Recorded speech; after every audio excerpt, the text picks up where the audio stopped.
오늘은 두 가지 면에서 특별한 주일입니다. 하나는 종교 개혁을 기념하는 종교 개혁 주일이라는 점에서 특별한 주일이고요. 또 하나는 오늘 우리 수많은 우리 대한민국의 많은 교회들이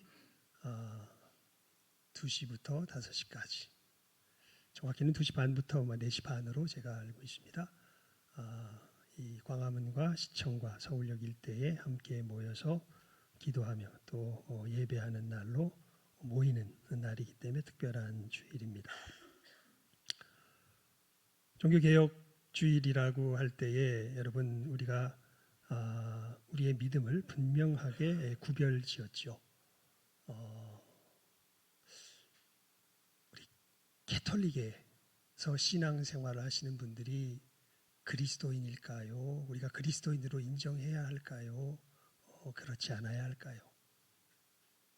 아주 단순하게 실질적으로 이런 겁니다.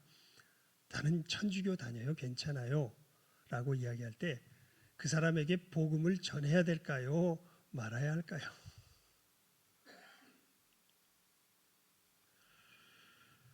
종교개혁은 캐톨릭과 개신교가 분리된 역사적인 사건이죠. 왜 분리되었습니까?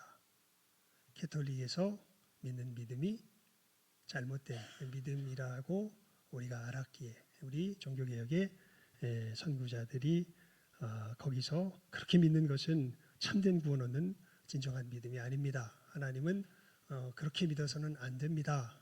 라고 천명한 것이 종교개혁 사건입니다. 그 믿음의 분명한 기준이 공식적인 입장에서는 아직 분명하게 갈려져 있기 때문에 공식적인 의미에서 캐톨릭에서 공식적인 의미에서 그러니까 캐톨릭에서 공식적으로 천명한 그 공식적인 이 교리적인 가르침 속에서 만약에 그 사람이 캐톨릭에서 신앙생활을 한다 그러면 우리는 복음을 전해야 합니다. 하지만 캐톨릭은 참 좀 오묘한 부분이 있습니다. 그렇게만 믿지 않는 사람들도 개 중엔 있어요. 그러니까 여러분 우리가 구원 얻는 것은 우리가 개혁 신앙을 이 종교 개혁의 개혁적인 우리 프로테스탄트의 신앙을 프로테스탄트의 무리에 섞여 있다고 구원을 얻는 것도 아니고 천주교의 무리에 섞여 있다고 구원을 받지 않는 것도 아닙니다. 구원 얻는 것은요, 내가 어느 교파에 속해 있느냐로 구원 얻는 것이 아니라 내 믿음이 진정한 예수 그리스도에 대한 십자가의 은혜의 기초에 있느냐 하는 것이 우리가 구원 얻는 진정한 기준이 되는 것이죠. 그 부분에 있어서 비록 그 사람이 캐톨릭에 있지만 우리가 대화를 하는 가운데 저 사람은 우리 찬송가 498장인가요? 알죠? 나는 부족하여도 영접하실 터이니 영광 나라 계신 임금 우리 구주 예수라. 이 신앙을 분명하게 고백할 수 있는 사람은 그 사람이 캐톨릭에 속해 있건 그 사람이 개신교에 속해 있건 이 사람은 누구의 사람이에요? 예수의 사람입니다. 하지만 그 사람이 어디에 속해 있든지 간에 나는 부족하여도 영접하실 터이니 이 믿음을 고백하지 못하는 사람에겐 우리가 뭘 전해야 돼요? 복음을 전해야죠. 그 점에서 이 신앙을 분명하게 역사 속에서 가름한 것이 종교개혁 사건입니다. 이 부분에 있어서는 그러니까 여러분 조금 복잡하죠. 이게 그러면 전해라는 거야 말라는 거야. 개인적으로 만나보십시오. 그리고 이 신앙을 한번 확인해 보십시오. 정말 저 사람이 진정한 사도 바울의 고백이죠. 내가 그리스도와 함께 십자가에 못 박혔나니 그런즉 이제는 내가 산 것이 아니 오직 내 안에 그리스도께서 사신 것이라. 이 믿음을 자기의 진심 속에서 자기의 양심 속에서 진실하게 고백할 수 있는 사람들 맞습니다.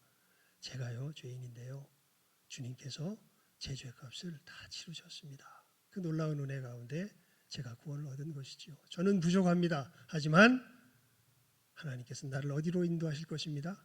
천국으로 인도할 것입니다. 이것이 복음입니다. 당신은 이 예수님을 믿으십니까? 당신의 구원은 이 예수님 위에 기초해 계십니까? 당신의 믿음은 이 주님의 십자가의 대속의 의 가운데 확실히 기초하여 있으십니까? 그렇지 않고서 우리는 천국에 이룰 수 없습니다. 이게 이제 우리 개혁신앙의 가장 핵심이 되는 내용들이죠. 이 복음이 바르게 전해지는 곳이 바른 교회예요.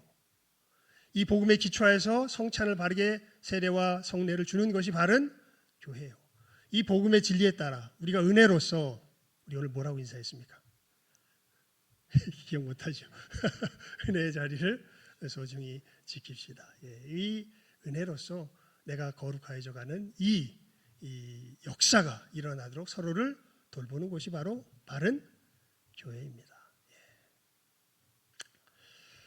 그러면서 참 문제가 되긴 돼요. 지금 많이들 혼란스러워하신 것 같아요.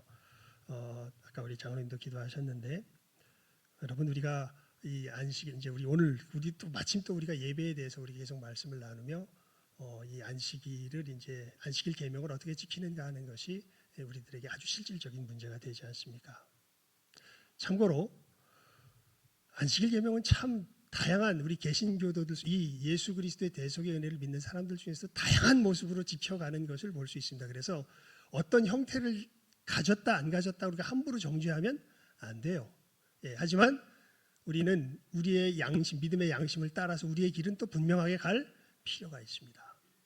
그랬을 때 이제 이 문제가 사실은 우리 기독교 내에서도 지금 많이 문제가 되죠. 많이들 참여하는데 어떤 분들은 이것을 아주 심각하게 제기하면서 우리 주일날 이렇게 거기서 모이는 것이 합당하냐라고 이제 염려하시는 분들도 계시는 것을 보게 됩니다. 그 점에 있어서 우리 한 군데 우리 성경을 한번 같이 일단 찾아보면 좋을 것 같아요. 마태복음 12장 10절에서 13절까지. 마태복음 12장 10절에서 13절까지 같이 읽어봅시다. 마태복음 12장 10절에서 13절입니다.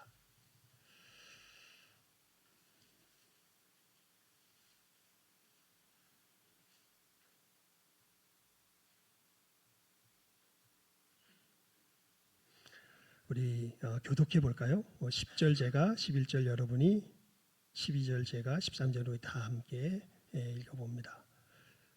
한쪽 손 마른 사람이 있는지라 사람들이 예수를 고발하려 하여 물어 이르되 안식일에 병 고치는 것이 옳으니까.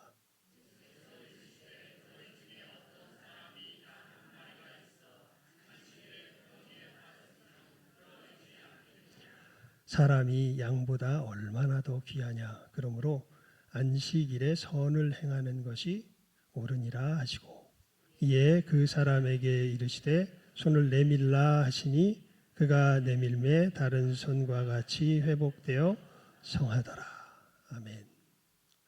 예수님께서 안식일을 이렇게 지내시는 모습을 보면요, 상당히 문제의 소지가 많게 지내셨던 것을 우리가 성경을 보면 알 수 있습니다. 특히 좀 고약스럽게 굳이 그렇게 하셨어야 되나 싶을 정도로 안식일에 바리새인들의 심기가 거슬려지는, 그러니까 그 당시 유대인들로서 정말 이게 왜 거슬려지냐면요, 굉장히 소중하게 지켰던 거예요, 이 유대인들이 안식일을. 그래서 여러분 유대 그 성지순례 같은데 가보잖아요. 그러면 안식일 되잖아요. 그러면 호텔에서 직원들이 일을 안 해요. 그래가지고 음식도 호텔 같은데 보면은 음식이 배달되는 엘리베이터가 따로 있습니다. 그래서 그땐 사람들이 안 움직여요. 안식일을 모하면 안 되니까, 일하면 안 되니까. 이 비웃을 게 아닙니다. 이거 상당히 나름대로 하나님 앞에 성실하게 이것을 지키려고 애를 쓰는 모습이 있는 것이죠. 자, 그런데 예수님께서는 그렇게 아주 세세한 부분들에 들어가서는 일부러 좀 어그러뜨리시는 모습들을 보게 됩니다. 성경 말씀, 오늘 말씀에도 나와 있는 것이 그러한 것이죠. 그래서 유대인들이 물어봐요. 왜 당신 안식일에 하지 말아야 할 일을 하십니까? 라고 물어보니까 예수님께서요, 이렇게 말씀하세요. 아버지께서 일하시니 나도 일한다. 안식일 날인데 누가 일하고 계시대요? 아버지께서 일하고 계시대요. 그러면서 이 부분에 대해서, 이건 정말 우리가 성경을 좀 자세히 살펴봐야 되는데, 제가 알고 있는 가장 이 부분을 말끔하게 정리한 한 신학자분이 이렇게, 물론 이제 어떤 부분은 제가 그분의 다른 신학적인 어떤 이런 주장에 대해서는 동의하지 않는 부분도, 이 부분이 안식일에 대한 부분에 있어서만큼은 그분이 성경을 잘 설명해 주었다고 저는 믿는데요. 그분이 이렇게 나중에 최종적으로 정리를 하십니다. 결국 우리가 안식일 계명을 어떻게 지켜야 하느냐? 우리에게 임한 안식은 어떻게 돼야 돼요? 지켜야 돼요. 그런데 아직 안식이 임하지 않은 곳에 안식이 임하게 하는 그 일은 어떻게 해야 돼요? 해야 돼요. 여러분 정말 이 손 마른 사람의 어려움 정도가 아니라 지금 우리나라가 정말 큰일 날 기로에 서 있게 되었습니다. 특별히 다른 것이 아니라 이 영적인 토양의 부분에 있어서 정말 큰일 날. 지금만 해도 여러분 제 아내가 그래요. 마음 놓고 학교에서 이 교회에 대한 우리 이 복음에 대한 이야기를 할 수가 없습니다. 만약에 이 상황 이제 우리가 왜 이날 모이냐면요. 이 동성애 부부의 실질적인 보험에 대한 어떤 혜택을 동성애 커플을 부부로 인정하여서 이제 우리 국가에서 이제 지원하는 어떤 그런 법정 판결이 지원하도록 하는 법정 판결이 이제 내려진 겁니다. 이 얘기는 우리 법정 자체가 우리나라의 이 질서를 수호하는 법정 자체가 동성애 부부를 뭘로 인정한 거예요? 아직 이제 법은 안 서 있는데 뭘로 인정한 거예요? 부부로 인정한 거예요. 그건 결국 동성혼도 정당한 뭐다? 결혼이다라고 인정한 거예요. 이렇게 되면 여러분 이런 것이 인정되기 시작한 주변의 다른 이 국가들과 나라들을 보게 되면요. 그 다음에는 이제 분명한 이 표현 속에 엄청난 억압과 압제들이 들어옵니다. 물론 우리가 억압과 압제를 당해도 예수의 사람들은 증거할 거예요. 많은 사람들이 뭐해요? 우리 성경 기독교 역사를 보면 많은 분들이 뭐 하신 걸 볼 수 있냐면 순교하신 걸 볼 수 있습니다. 아무리 사회가 눌러도요. 이것은 어둠의 세력이 눌러도 하나님의 진리는 결코 덮이지 않습니다. 하지만 그렇게 이것을 받아들이고 이 표현이 성경에 있는 진리들이 제대로 표현되지 못하게 되어 있는 그 사회 속의 이 영적인 현실과 사회적인 현실이 어마어마하게 악화된 것을 앞선 그것을 경험한 유럽과 이 미국의 기독교인들이 이구동성으로 하는 이야기가 우리가 그것을 너무 안일하게 대처하였다. 그러면서 우리 사회가 정말 이렇게 영적인 암흑의 세대로 들어가는데 결국 우리가 아무런 하나님 앞에서 표현도 못하고 정말 이것을 그대로 무방비하게 맞아들였다. 여러분들은 그러지 말라라고 하는 그 수많은 나라에서의 권고가 있는 것이죠. 참 이게 왜 그랬나 보면요. 이게 우리나라는 어떻게 보면 참 그 점에서는 좀 감사한데 다른 나라들은요. 사상의 변화가 서서히 진행이 되면서 거기 사회 전반적인 분위기가 소위 말하는 이런 포스트 모던화된 사회 속에서 사실은 그런 것이 진행이 되기 때문에 기독교인들이 어떻게 손을 써볼 뭔가 저항을 해볼 한마디로 말하면 여러분 저는 지금 상황이 꼭 그렇게 느껴져요. 뭐냐면 롯이 자기 집에 천사들이 왔을 때 소돔성 사람들이 들어와 가지고 그 천사들을 해하려고 하잖아요. 그랬는데 롯이 뭐라 그럽니까? 형제들아 이러한 악을 행하지 말라. 그때 소돔성 사람들이 뭐라 그러죠? 이렇게 이야기합니다. 이놈이 외지에서 들어와서 우리 재판관이 되려고 해. 이놈 먼저 없애자. 지금 다른 이 나라들에서 기독교 국가들은 형제들아 이런 악한 일을 하지 말라라는 음성 자체를 바라질 못했습니다. 근데 우리나라는 신기하게도 이 사상의 변화가 엄청 급하게 돼 있어가지고 유럽이나 이런 데서는 전부가 다 노인부터 어린 젊은 사람들까지 다 포스트 모던화 돼 있는데 우리나라는 나이 많으신 분들은 어떤 분들은 전 근대화 되신 분도 계세요. 근대화도 아니고 전 근대화 되신 분도 계시고 어떤 분은 근대에 살고 있는 분들도 있고 어떤 이제 우리 소위 말하는 MZ 세대나 이런 사람들은 세상적인 사상으로 무리로 말하면 이제 포스트 모던화된 사람들이 셋이 함께 섞여 살고 만만치 않게 이 근대화되지 못한 분들 또 이 전 근대화된 분들의 이 비율도 꽤 많습니다. 이 속에서 이것이 어떠한 것인가에 대해서 포스트 모던화된 어떤 색채 속에서 한쪽으로 편향된 것이 아니라 물론 각자가 편향돼 있지만 이것이 그렇게 사회 속에서 쉽게 녹아 들어가기 쉽지 않은 사회가 어느 사회예요? 우리 한국 사회예요. 그래서 참 이게 혼란을 야기하기도 하지만 이 부분에 있어서는 제가 볼 때는 하나님께서 주신 복이기도 하겠다 이런 생각이 듭니다. 왜냐하면 일단 무슨 얘기를 외칠 수 있는 상황이 마련된 거예요. 형제들아, 이 악을 행하지 말라. 물론 이것에 대한 외침 속에서 그 뒤에 결과가 어떻게 올지는 모르겠어요. 하나님께서 어떻게 우리를 인도하실지는 모르겠습니다. 소돔 성은 어떻게 됩니까? 결국 그 얘기를 무시하고 이놈부터 먼저 없애버리자 하면서 달려들죠. 그러는 가운데 어떤 일이 벌어집니까? 하나님의 진노가 그 가운데 임하게 되는 일이 벌어지게 되겠죠. 그래서 저 같은 경우는 그런 기도로 드립니다. 하나님, 우리 대한민국이 롯과 같은 역할을 하면 나라가 되면 좀 좋지 않을까요? 예. 이 온 세계를 향하여서 형제들아 이렇게 하나님의 질서를 무너뜨리는 악한 질서를 사회 속에 받아들이지 말아라. 선진화된 소위 말해서 이 선진국이라고 불릴 만한 나라 중에서 이것을 받아들이지 않은 나라는 현재까지 제가 볼 때는 우리나라밖에 없습니다. 예. 이제 우리나라도 곧 이제 지금 아까 말한 그 법정에서 이제 그것이 판결이 되면서 그러한 일들이 이제 벌어지게 되었죠. 그래서 우리가 하나님 앞에 하나님 이 나라가 하나님의 질서를 잃어버리지 아니하고 하나님 이 나라가 정말 이 세계 속에서 하나님의 선한 질서가 무엇인지 국가 차원에서도 보여줄 수 있는 나라로 서기를 바랍니다. 이 일을 위해서 이제 저는 우리 이 마음 가지고 우리 성도들이 함께 나아가서 함께 참여하길 바라고 이 일은 이 일처럼 보이는 거죠. 지금 안식일에 병 고치는 것이 옳으니까 예수님께서 너희 중 어떤 사람이 양 한 마리가 있어 안식일에 구덩이에 빠졌으면 끌어내지 않겠느냐. 예. 이 사람이 양보다 얼마나 더 귀하냐. 그래서 지금 이때는 하나님 앞에서 일을 행해야 될 때가 아닌가. 그래서 이 부분에 있어서 많은 사람들이 기독교인이지만 또 고민하며 갈등하는 사람들도 있습니다. 뭐 진지하게 고민하는 것은 많이 환영할 일입니다.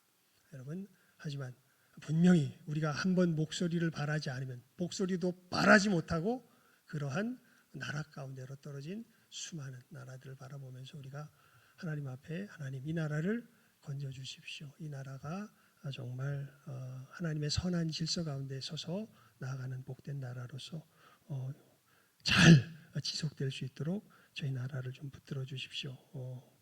복음이 또 이 땅 가운데 증거됨에 정말 핍박 가운데서 증거될 수 있습니다. 하지만 사도 바울이 그렇게 기도하라 그러군요.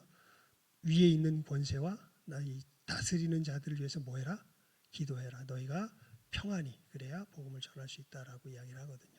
그러니까 이 기도의 일환으로서 우리가 이제 나아가는 것이니까 여러분들 하나님 앞에 열심을 가지고 또 오늘 우리 이제 나이가 드신 분들은 아마 못 나가실 거예요. 못 나가시니까 우리 여기서 예배를 드리실 것이고 우리 나가실 수 있는 분들은 저랑 같이 나가서 이제 같이 예배를 드리시면 또 우리 말씀은 거기서 함께 나누는 말씀을 제가 이렇게 우리 목사님께 드려서 이 말씀의 중심의 내용을 기준으로 같이 좀 나눠주세요 부탁을 드려서 또 목사님이 그렇게 하겠습니다. 그래서 아마 우리 함께 그 나누는 말씀으로 우리가 나누면서 예배를 드리게 될 것입니다. 그래서 오늘 정말 하나님 앞에 우리 간절히 기도하며 나갑시다. 하나님 이 나라를 붙들어 주십시오. 이 나라가 하나님의 선한 질서가 어그러지지 않는 복된 나라로 계속해서 서갈 수 있도록 하나님 이 나라를 지켜주시고 붙들어 주시옵소서 간구하며 나아갈 수 있기를 바랍니다. 큰일 났네요. 설교 시간이 거의 다 끝났습니다. 예, 잠시 우리 오늘 말씀을 정리하는 차원에서 우리 다음 주에 한번 더 해야 될 것 같습니다.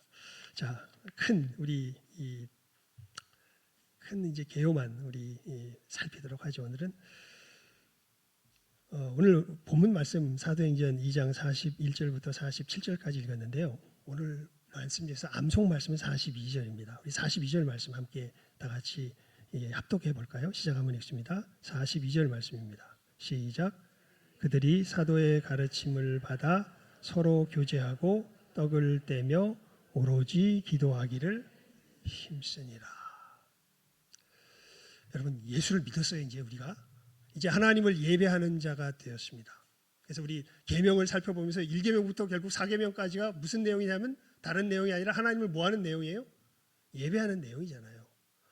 그 예배한다고 할 때에 예배하는 자들의 삶이 구체적으로 어떻게 나타날까요? 그 삶을 함축적으로 어떻게 보면 그 전체적인 모습을 가장 잘 표현한 것이 42절 말씀입니다. 42절 말씀 우리 다시 한번 읽습니다. 시작. 그들이 사도의 가르침을 받아 서로 교제하고 떡을 떼며 오로지 기도하기를 힘쓰니라. 아멘. 교제하고 뭐를 떼며? 떡을 떼며 오로지 기도하기를 힘쓰니라. 예. 떡을 떼며 이것은 같이 음식을 나눠 먹었다는 차원의 이야기도 포함하지만 여러분 교회에서 떡을 떼는 것은 주로 무슨 예식입니까? 성찬식이죠. 예. 그러니까 온 회중이 하나님 앞에 모여서 예배를 드렸다는 뜻입니다. 그리고 가르침을 받아 어떻게 교제해요? 서로 교제해요. 여러분 우리 예수님을 믿는 사람들은요 돌아올 수 없는 강을 건넌 사람들이에요. 우리는 누구 닮아가야 돼요? 예수님 닮아가야 돼요. 예수님 어떻게 닮아갈까요? 교제하지 않으면 못 닮아갑니다. 간단하게 말하면 이런 분들 있죠. 저 예수 믿어요. 그런데 구체적으로 교회에 소속이 안 돼. 뭘 끊어버린 사람들이에요. 교제를 끊어버린 사람들이에요. 이 사람들은 누구를 닮을 수가 없어요. 예수를 닮을 수가 없어요. 왜냐하면 제가 적어놨죠. 맨 밑에 성도의 교제로 드리는 예배 보면 에베소서 4장 15절 16절에 보면요. 아예 사도 바울이 이렇게 천명을 합니다. 이야기를 해요. 그건 제가 그냥 읽어드릴게요. 오직 사랑 안에서 참된 것을 하여 범사에 그에게까지 자랄지라. 그는 머리니 곧 그리스도라. 그에게서 온 몸이 각 마디를 통하여 도움을 받음으로 연결되고 결합되어 각 지체의 분량대로 역사하여 그 몸을 자라게 하며 사랑 안에서 스스로 세우느니라. 그 몸이 어떻게 자라요? 각 지체가 도움을 받고 연결되고 결합되어 지체의 분량대로 뭐하여? 역사하여. 그러니까 연결이 끊어져 버리면 이 역사 속에서 어떻게 된 거예요? 배제된 거예요. 그런 분들은 심각하게 고민해 보셔야 됩니다. 나는 예수님 믿어요. 그런데 교회에 가서 얽히고 싶진 않아요. 여러분 그건 심각한 자기 모순적인 사실은 고백이 됩니다. 우리 아까 사도신경으로 신앙 고백했죠. 성령을 믿사오며 그 다음에 어떻게 되죠? 거룩한 공예와. 이것은 주님의 몸은 하나라는 거예요. 원 캐슬 거대한 주님의 몸은 하나다. 거룩한 교회와. 그 다음이 뭐예요? 그 다음 중요한데 성도가 서로 교통하는 것과. 교회는 천사들이 모여있는 곳이 아닙니다. 회개한 죄인들이 서로 용서하며 이 용서 속에서 주님을 닮아가는 놀라운 회복의 역사가 경험되는 곳이 어디예요? 그게 교회입니다. 이 용서를 통한 회복의 역사가 경험되는 그 교제 속에서 자기를 끊어버리고 나는 다 꼴 보기 싫어. 난 안 가. 여러분 우리 주기도문으로 기도할 때 늘 빼뜨리지 않고 하는 5번째 간구가 뭔지 아시죠? 우리가 우리에게 죄 지은 자를 사하여 준 것 같이 우리 죄를 사하여 주옵시고. 하나님 나라의 역사가 가장 강력하고 두드러지고 확실하게 보여지는 것이 어디에 나타날까요? 바로 이 죄 용서의 역사에 있습니다. 그러니까 이 역사를 알지 못하고 이 역사에 참여함이 없이 내가 주님을 닮아가요. 거짓말입니다. 닮아갈 수 없습니다. 그래서 여러분 반드시 있어야 돼요. 뭐가? 우리가 정말 은혜를 받는다면 이 교제의 역사가 반드시 있어야 돼요. 서로 사랑하는 걸 이 속에서 배워갑니다. 예수님의 사랑을요. 예수님 이렇게 말씀하시잖아요. 너희가 너희를 좋아하는 자를 사랑하면 무슨 유익이 있느냐? 누구도 그렇게 한다. 그 하나님 없는 사람도 그렇게 한다.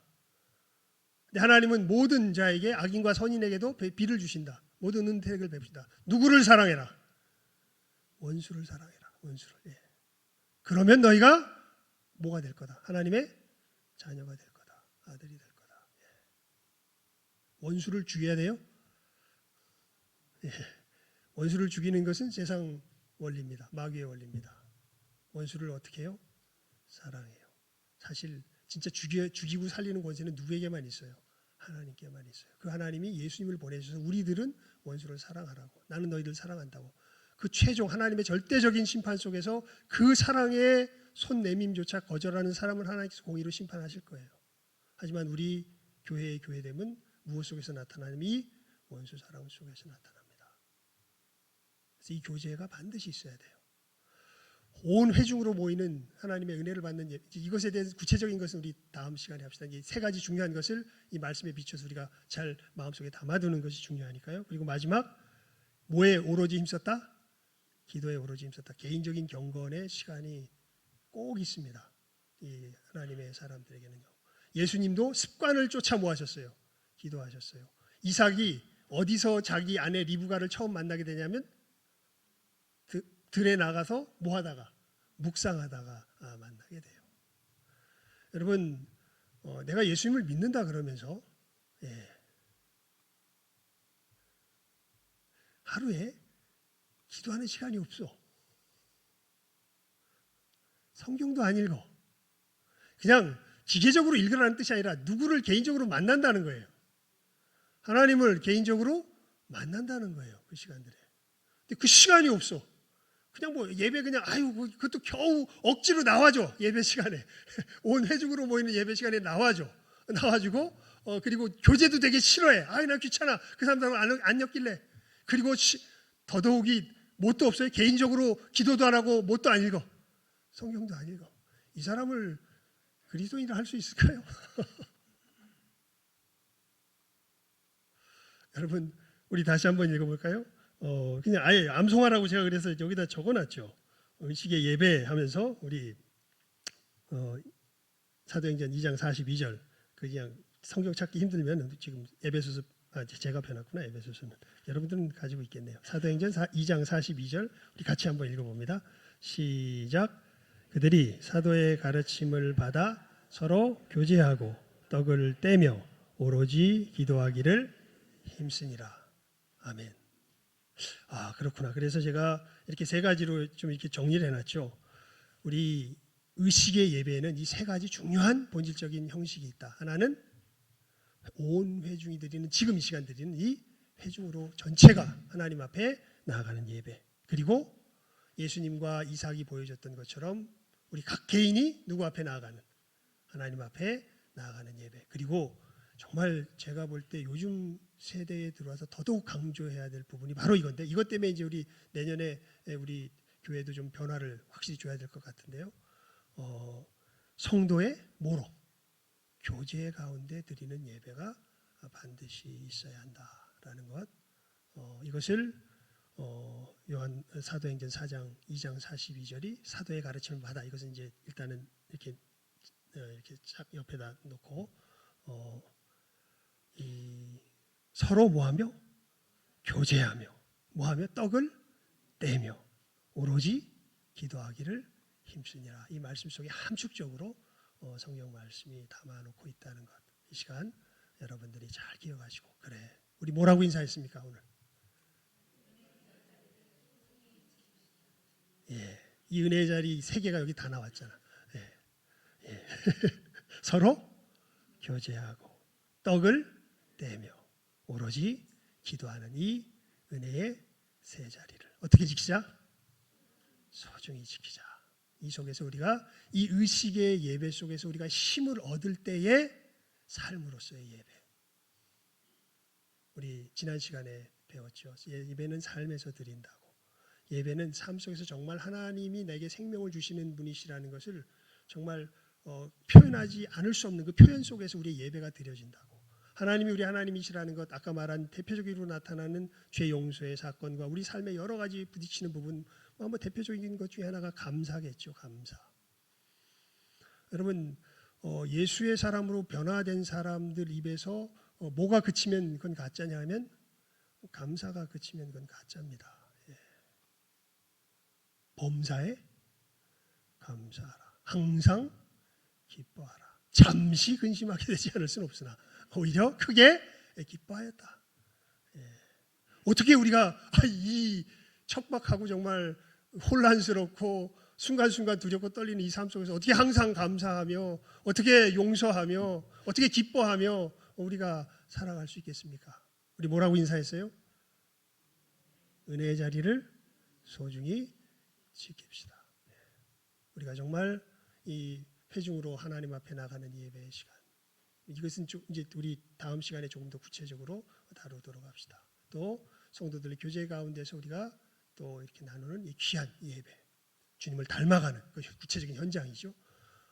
또 우리 개인으로서 하나님 앞에 경건의 시간을 가지며 나가는 이 복된 시간들. 우리 한국교회는요, 이 개인도 좀 약간 집단화된 느낌이 살짝 있어요. 여러분, 우리 참 그 시스템이 잘 돼 있어요. 사실 이 개인 경건 시간 여러분들이 잘 못 가지니까 우리 한국교회는 독특한 하나의 이 뭐랄까 자리가 있어요. 이게 뭐냐면 우리 교회도 있는데 무슨 기도? 새벽 기도. 혼자서 내가 개인의 경건의 시간 잘 못 지키다 싶으면 어디 나오면 돼. 새벽 기도 나오면 이제 이게 훈련이 될 거예요. 훈련이 돼서 여러분들 이 시간들을, 그래서 우리 코로나 때 3가지는 안 그쳤잖아. 아무리 그래도 물론 그 형식에 맞춰서 조금 변형은 했지만 이 3가지가 본질이다 해서 회중으로 모이는 예배, 또 구역 모임으로 모이는 이 성도의 교제의 시간, 또 우리 개인의 경건을 갖는 새벽 기도의 시간만큼 우리가 계속해서 함께 지켰었죠. 이 3가지 의식의 예배, 이 은혜의 자리를 소중히 지키며 나아가시는 이 시간 함께하는 우리 모든 귀한 복된 영혼들 다 될 수 있기를 주님의 이름으로 축원을 드립니다. 기도하겠습니다. 하나님 아버지 감사합니다. 특별한 주일 저희들에게 허락하여 주시고 또 저희들 하나님 앞에서 어떻게 하나님의 백성으로서 참 이 어두움의 땅 위에서 빛의 걸음을 바르게 걸어갈 수 있을 것인가. 하나님 우리에게 주신 이 귀한 은혜의 자리를 소중히 여기며 지키며 나아갈 줄 알게 하여 주시옵소서.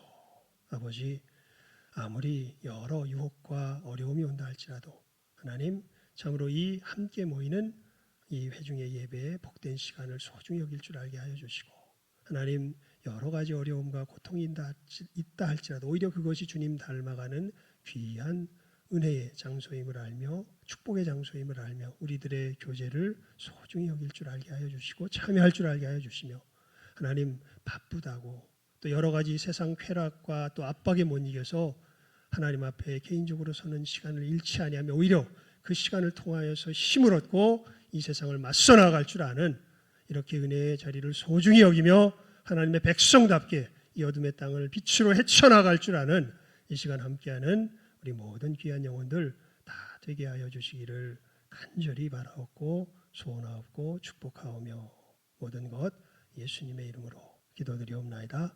아멘. 자, 우리 찬송가 38장 드리시면서 준비한 예물 드리도록 하겠습니다.